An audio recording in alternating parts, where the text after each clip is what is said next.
I'm going to look at some of the different cameras available in Notch. I'm going to import a object for this to demonstrate the process. So importing this object that we grabbed off TurboSquid, import it into the scene.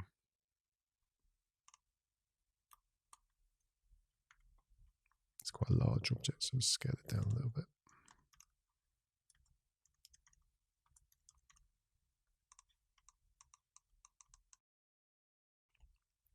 Let's add light to this scene as well.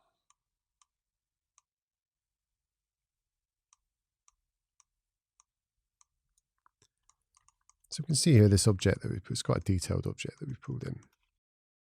And we've looked before at the way that you can add cameras to the scene. So we can use the editor cameras 1, 2, 3, 4, and 5.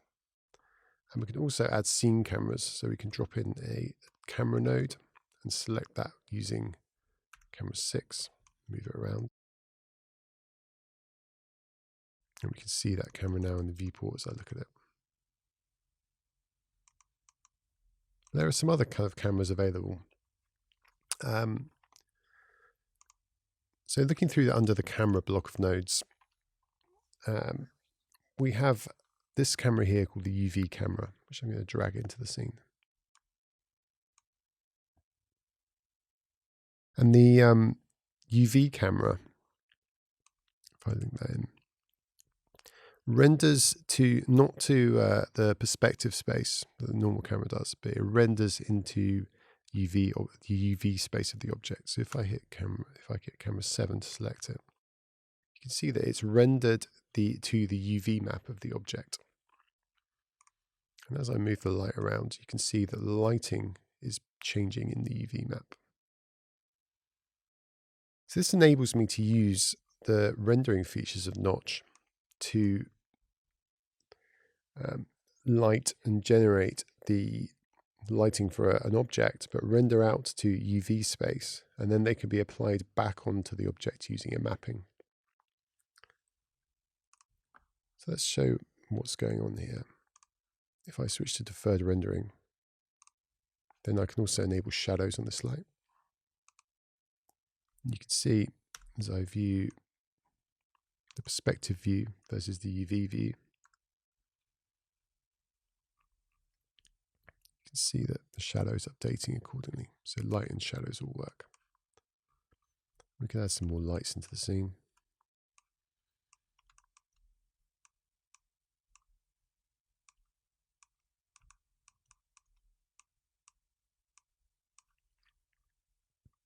Let's add a shadow on that light as well. A bit of a color change.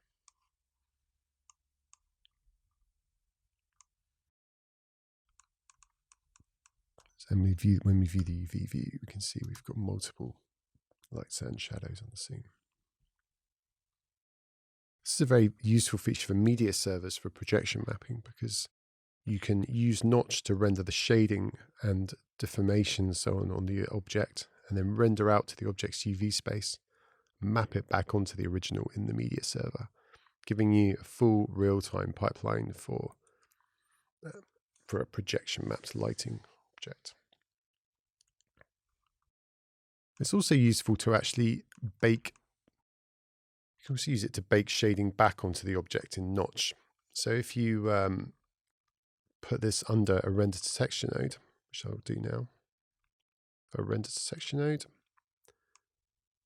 then I can put the object under that instead. Let's have a copy of it. Show rendered texture. And let's move the UV camera under there as well. We hit camera 0. Let's show the rendered texture output. You can see that we've rendered lighting and shading for the object into the texture. Now I can add a material to this object.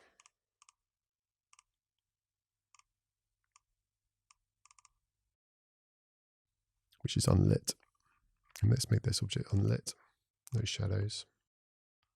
And attach the render texture into the color target there. And we just need to flip it over because at the moment the UVs are coming out upside down. There we go.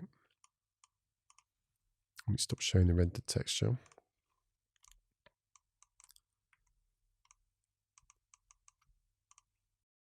We need to turn deferred lighting on the rendered texture as well. And there you can see that we've rendered the shading for this object off screen at a low resolution. So we can control that resolution. So let's go for a really low res there. So we've managed to make a much lower resolution render for the texture and mapped it back onto the original object. And we could similarly use this to do a high resolution render and then stop rendering it. Now only the first frame gets rendered to texture, and the lighting is then cached in the rendered texture and then reused on the object frame after frame. So it can accelerate your lighting workflows. This can be used for a number of techniques. It can also be used to map high resolution shading onto a low resolution version of the object with the same UV map, for example. So there's numerous uses for this workflow.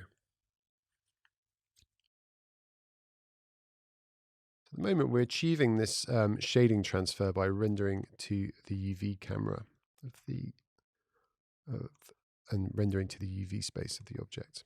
I'm going to demonstrate a workflow where we render to perspective space instead. So I'm going to unlink the UV camera, instead use a regular camera.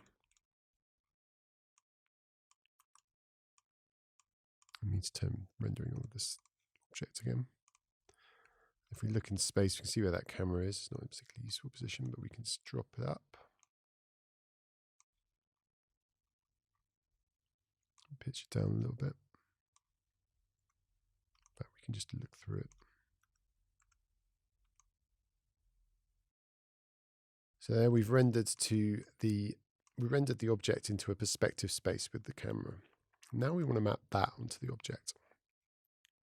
So the rendered texture still maps onto the material, but now we need to actually override the UVs on the model.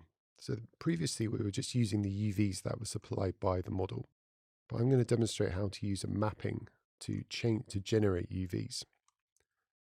And this is done by a mapping node, which we drag into the scene. And the mapping node is linked to the materials mapping input here, like so. And this now enables UVs to be generated in numerous ways. If we scroll down here, the mapping node has a mapping type which we can change to spherical, for example. And the source channel, I'm going to use local position for that.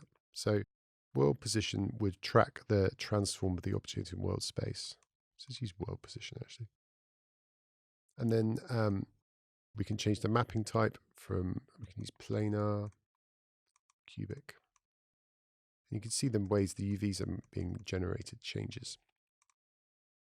And there's a number of nodes. And these can be rotated as well, scaled. So this enables you to generate spherical or planar or similar mappings. You can also use the mapping known as a perspective mapping. So if I change this to perspective mapping, then perspective mapping we'll do a camera-based projection map onto the object. And I need to tell it what camera to use for this by linking the camera node from my render to texture into the transform modifiers of my mapping. And that's almost worked, except it's upside down. So I just need to flip the UVs, and I can do that by scaling them in Y. And there we go. So by inverting them in Y.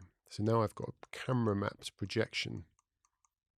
If you look to the side, you can see the stretched mapping.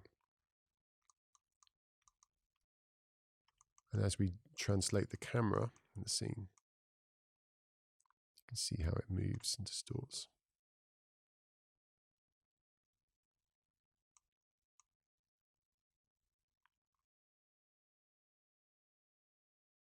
So this makes it easy to use camera-based rendering to map back onto the surface of an object.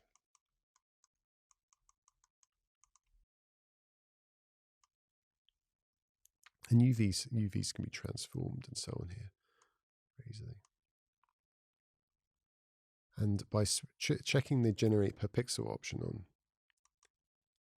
it means that the mapping value is generated for every pixel rather than every vertex. So it'll be generated for every vertex by default. And for most mappings, where there are no seams, for mappings like perspective, where there are no concerns about seams, generating per pixel is generally fine. Generating per vertex is generally fine, except for very large objects or very large polygons.